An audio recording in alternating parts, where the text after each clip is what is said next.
Welcome to Central Visayas! Lansiao or soup number 5. Are you up for the challenge? Lansiao is originated from Central Visayas, which is sa Cebu.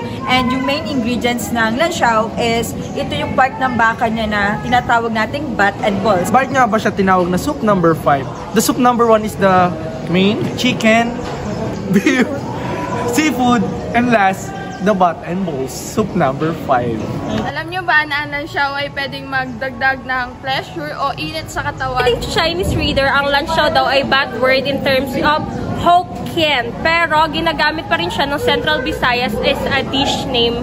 So, yun. So after knowing all the facts behind this lansiao or soup number 5, the question is, are you up for the challenge? Gawa po siya sa ingredients niya po is from part na to is You're probably wondering how they ended up from these situations.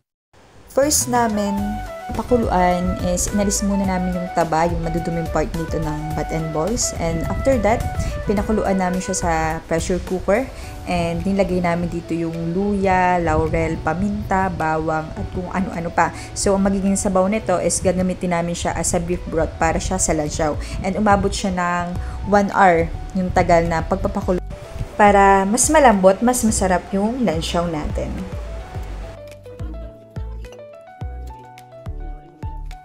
And after 1 hour, okay na yung pagpapakulo natin and sure na malambot na talaga yung bat and balls natin. After that, ito yung mga ingredients natin kailangan. Makikita natin yung bat and balls, sibuyas, lemon, bawang, soy sauce, and kung ano-ano pang makikita natin, yung aswete, and here's the patis. And kung makikita natin, ito na yung process natin sa paggawa.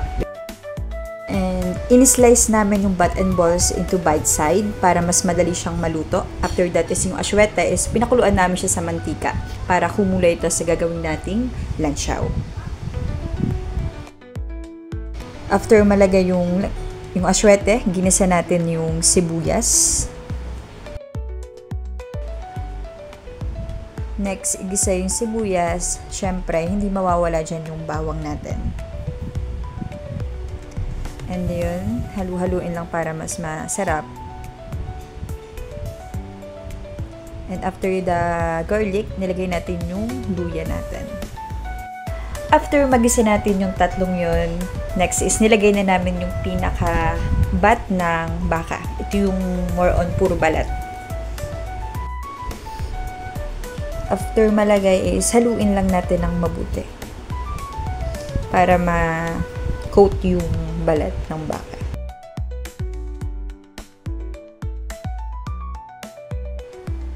After natin mahalo, ilalagay natin yung mga pampalasa, paminta, patis, toyo, and naglagay rin kami ng konting asin. And syempre, hindi mawawala dyan yung ating pangmalakasang panghalo. And nilagay na rin natin dito yung balls, which is kung makikita nyo, para lang siyang egg yolk. Ganyan namin yung beef broth. Na ito yung ginamit natin nung una sa pinampakuluan ng bat and balls. Then, antayin lang natin siyang kumulo. Dahil okay na siya.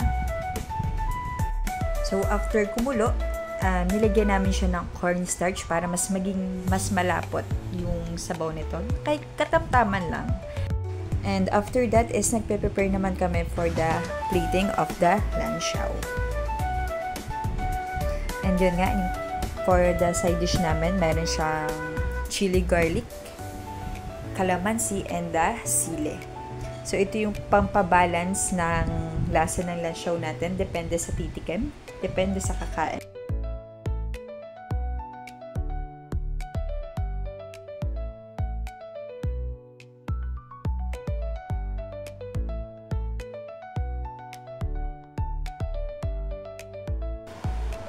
And for the toppings, nilagyan namin siya ng siling green na haba and the onion leaves.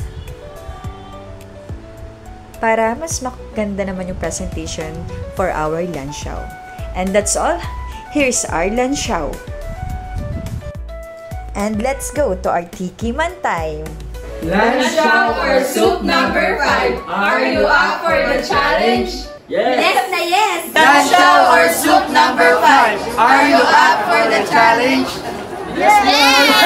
Let's go! Lansiao or soup number 5, are you up for the challenge? Lansiao or soup number 5, are you up for the challenge? Lansiao or soup number 5, are you up for the challenge? Yes! Lansiao or soup number 5, are you up for the challenge? Yes!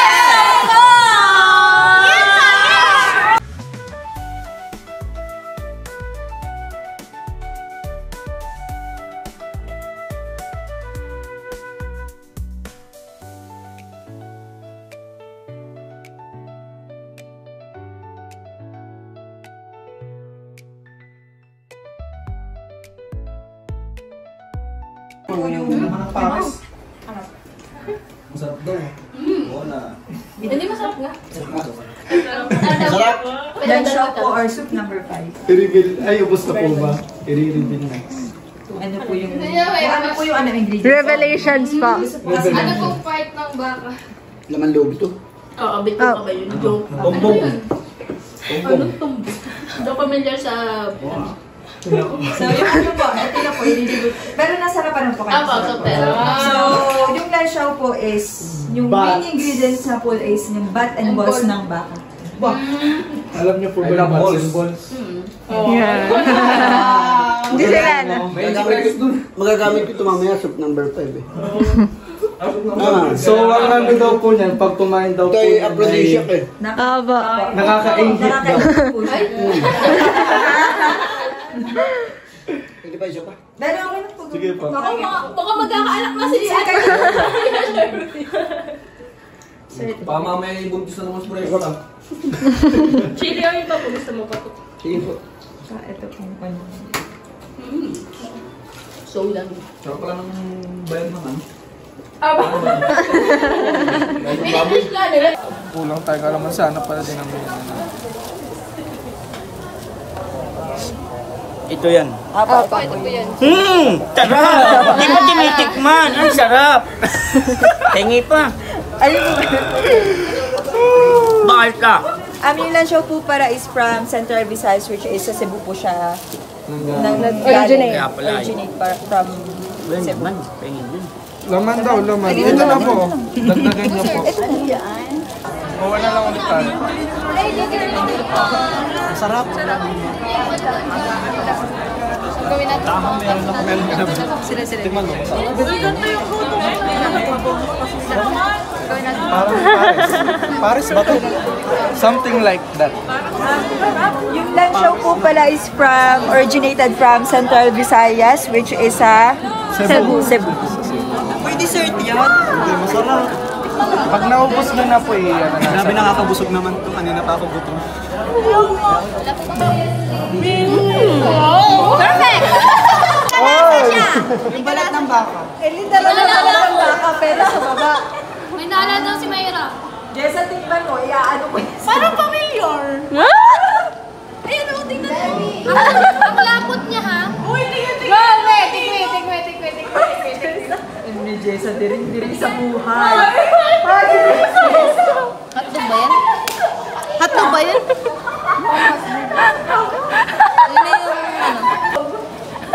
Oh my God, ang lapot. Ayoko nung pagkalapot niya nata yung balhibo ko. Kayo lang po yung nagkakaiba na sinabi, nakakainis. Jessa, kamusta?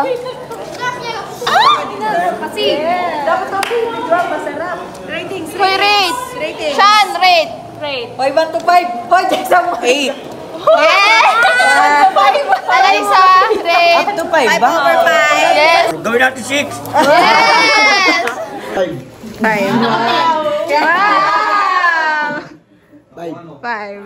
10. 4.25. Yay!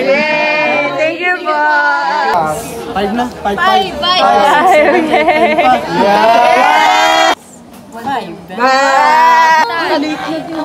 Rate! Una muna.